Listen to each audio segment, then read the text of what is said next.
it doesn't seem like our ownership cares enough to do the necessary things to win in this league and create a winning culture in this league. Guys want to come to Cincinnati now because Joe Burrow's there, period. Nobody wants to come to Cincinnati because they want to play for the Bengals. They want to play with Joe Burrow, and they think that Joe Burrow is going to give them a chance to reach the promised land. But that's not a winning culture that they're trying to build. That's a lightning in a bottle situation, the perfect guy for the perfect moment. And I'm afraid that, like Carson, ultimately in the end, who chose to say, you know what, I can't do this anymore, I'm out. I'm afraid that Joe Burrow is going to realize, hey, I'm in the prime of my career, and I don't think that this is giving me the best chance to get where I want to be. Nick, and he's going to throw down. He's going to throw down the same wavelength here. Yeah. We're on the same wavelength because I wanted to ask you, what are the chances in your mind that in 3 years Joe Burrow's playing for the Bengals? You know what? I've heard some people, and I don't think it's, unless something changes, and changes in a big way, I don't think it's a strong chance, because I think he's the kind of guy who is the ultimate competitor. And what you've told me this about him before, he wants to win, period. Oh, yeah, there's no question. I think he would love to win there. I think he would love to finish kind of what he started there.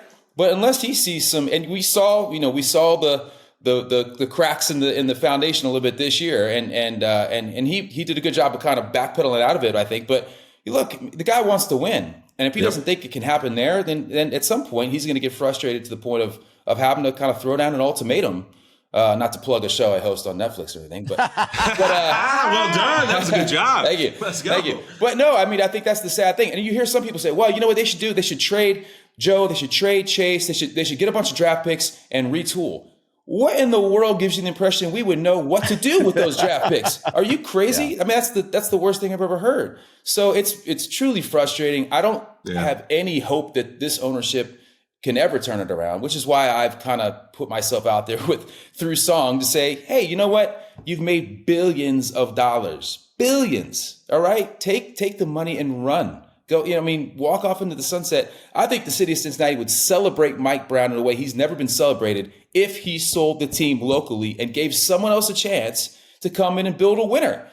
And people are scared the team will move. I get that. It's like Cincinnati's a small market. If he sells the team, careful what you wish for.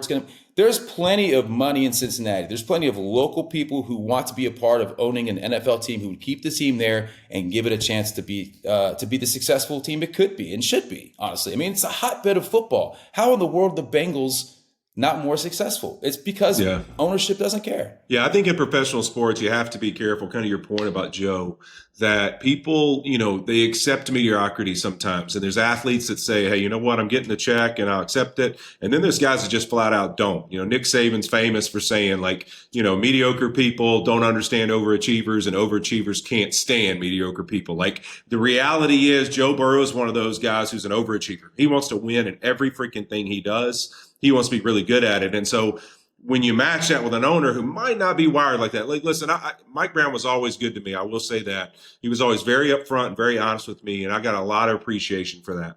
But at the same time, I wouldn't say that he lived with the same just drive that I have to be good or get out of my damn way that Joe Burrow lives his life with. And so that when those things don't match up, there will always be some version of conflict. Because the one thing, Vince and I've been in the NFL long enough to know is there will be adversity, there will be conflict. Like, that is playing in the league. Like, that is the reality of it. And so when you're on the same page and everyone kind of has that same mindset, it's allows you things to work. So I think that's the biggest challenge that Cincinnati is going to face, is they've got to find ways to make this better. And it's not that they haven't tried. I mean, they've tried some draft picks. They just haven't done very well at it. And I think that's been the biggest struggle, is how much they've missed in a lot of these defensive draft picks. Look, if you're going to spend all that money on the offensive side of the ball, it's a numbers game, right? You have to hit on your draft picks. You have to hit on those guys on those rookie contracts. And we simply haven't. And look, Marvin, I think when he was there, you can argue he didn't get us out of the first round of playoffs. But I think evaluating talent and being a part of making great picks,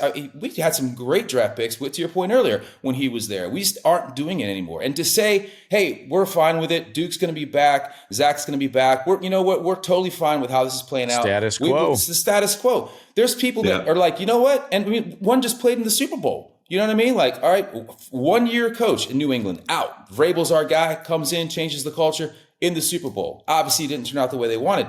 But sometimes when things aren't working, you got to shift gears, right? And to say to the city of Cincinnati, you know what? No, we're fine. We're fine with the status quo. We're fine with how things are. It's simply saying you are fine with with stinking. You're fine with underachieving. You're fine with not making the grade the way you should be. And I think that's the wrong message to send. I mean, we've supported the fans of Cincinnati, hard-working, blue-collar people have spent their hard-earned money, season ticket holders through decades of horrible football. He has 8 winning seasons in 35 years of owning that team. 8 winning seasons. I mean, there's been a lot of bad football, and we've always supported the team. We've always come out. I mean, the stadium deal they got is absolutely obscene in terms of the way the county is shown up for the team. So I just think, man, you gotta, meet people. It's like an abusive relationship in a way. Like the city of Cincinnati loves the Bengals, but I'm not sure the Bengals love us back. You know what I mean? And by that, I mean ownership doesn't love us back. All right. So Bengals right now, state of the Bengals, Joe Burrow, big question about him now is health. And unfortunately, like if you look at his injuries with the ACL, well, it was everything, all the ligaments, but the ACL, and then it was the wrist, and then it was turf toe. They all seem just like a little bit unlucky. Don't forget the calf. Missed all of camp the year before in the calf. I mean, it's always been some kind of little, right? Something, right? But it's just like, I don't know. There's injuries, I think you can fault guys for preparation, or maybe he's injury prone, and some of these just feel unlucky. And maybe it's the amount of time he's getting hit or the pressure that he's facing and all that. But I think it's a serious question if you're a Bengals fan that's going to linger in the back of your mind of, all right, when is it? Because we've seen this before. Like, when is it that Joe's going to get tired? When is it that Joe's going to want to go play for, say, the LA Rams? He's got a nice big house in LA, and if he doesn't, he'll probably have one soon, or the Miami Dolphins. So you've kind of been through this before with Carson Palmer, but what's your take on Joe Burrow and staying with the franchise? Yeah, I think it's going to be interesting. You see a lot of these guys now, whether it be, like you said, Miami, LA, New York, whatever it may be, they're going to go get on a coast somewhere in a big city, and that's what they like to spend their off seasons. And so a guy like Joe, he loves me. We've seen him at Fashion Week. We've seen him everywhere, right? He's all over the place. Guy likes to live his life and have a good time. And, I think it's funny, Fitz, we had this conversation, if you remember, on Thursday Night Football. He had the press conference that day where that did not sound like Joe Burrow. And we were all like, man, what's going on?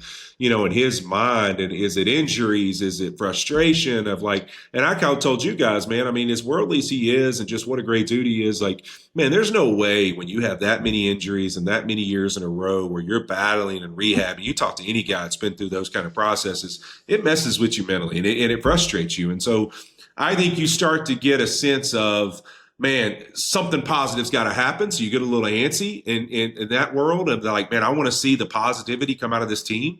And then at the same time, you're just really frustrated with just your body. And so I think there's a lot of emotions there that I think he's kind of walked out of some of those comments and said, man, I just had a bad day. But I think Nick brought up the biggest fear. And that is, what you said as well, does it come to a day where he says, I don't want to play here anymore? And he's an Ohio guy, and he doesn't want to play there. I think that would be, probably a really tough pill to swallow for Bengals fans, for honestly the Bengals organization in general, just because this isn't the Carson situation where at least you have this Cali kid from USC that's there. You got a kid who's homegrown from Ohio, and we can't figure out a way to make him happy and feel like we're doing the best to put him on the field every week. It's frustrating. And I'll take fans back to, it's not just what it does to Joe Burrow. I think it does a lot in general to your whole franchise. I'll never forget when Carson Palmer made his stance that he was never going to play again for the Cincinnati Bengals. That was, I was going into my 5th year, just finished, just played with T.O. and Ocho Cinco, Batman and Robin. Yeah. That year ends and 10. That was 2010, right? To the 10, yeah. That year ends 09. We won the division with Cedric Benson and running the ball, and we were a physical team, great defense with Zimmer, and we lose to the Jets in the playoffs. And then 2010, it's the Batman and Robin show. It doesn't go well. I think we lost 10 in a row at one point. Wasn't a great one. It started okay, and then it just ended poorly. Yeah. It started for about 5 weeks. It was okay, and then it got bad quickly. But after that season, he's like, I'm out. You remember this? This is people are throwing stuff in his yard. People, the whole thing's happening. Honestly, a lot of what happened to, supposedly happened to Kevin Patullo's family with just fans getting so angry and upset. That was happening to Carson. And he was like, man, I don't want any more to do with this. Like, I don't feel like that. Now, let's give credit. This wasn't the Joe Burrow era in the sense of the money they've spent on offense. At that time, they were not doing that at all. And Carson Palmer was like, that's it. Like, I'm tired of it, and I don't want to play here anymore. And I hate it because even for me, I was a young player, young captain. I'd been a captain for a few years at that point. And, I hated it because it ended up affecting even me and Carson's relationship for years to come and until we got a chance to kind of sit down. But it's like, because it's me, I mean, Carson was, you don't just think of how it affects Joe Burrow. Think of Jamar Chase. Think of T. Higgins. Think of these young offensive linemen there, D linemen there that all look up to him.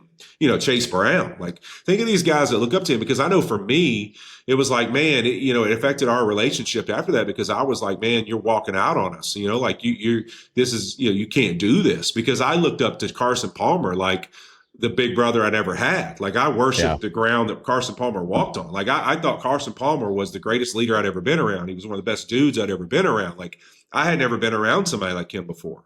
And so that was like my big brothers, like, leaving the house and saying, I don't want to be part of the family anymore. And I'm like, damn, like, and so I hated it because it created a little bit of rift between us. But the truth was, it's like, that's who I looked up to. And I'm sure that building, a lot of those guys, like the dude, I've seen Joe Burrow in the offseason. He's been to my gym before. I've been around him. The way he works, as dedicated as he is to being good at what he does, like, these guys look up to him. And so it's not just about how it affects Joe Burrow's life. This is going to affect a lot of guys around him and how they go about their business and really, the way they look up to him. And so that's what these things do, man. They put a guy like that who's a legendary player in a place where he's got to do what's best for him. And inevitably, we all have to do that at some point. It's very similar to contract negotiations and everything else. And I just would hate for it to ever get there. But I think this year is the most critical time in Bengals history up to this point in the Joe Burrow era and probably in the Duke Tobin era of being with the Cincinnati Bengals. He's been there a long time. But if they can't put a roster together this year, I think it's going to be a challenge for that group not to be pretty upset with being there. Yeah. I just wanted to add on to your Carson Palmer stuff for a second, because I got to be with him in my third and fourth years, and there were lessons that I learned just from watching him. The way that he went about his business every day, the toughness that dude showed, and then he had every right to put himself on a pedestal, Heisman winner, number one pick, everything, but never he wanted to make sure that he never treated people that way, and you never felt that way either around him. Nope. And those were two of the biggest traits, the way he made people feel and how tough he was. And he shouldered all the blame, no matter if it was his fault or not. Like, those are some important qualities you need to have as a quarterback. And sitting back for 2 years and watching him and the way he handled himself, I mean, I took that with me for the rest of my career, and I'll take it with me for the rest of my life, because he was certainly somebody I looked up to and continue to look up to this day.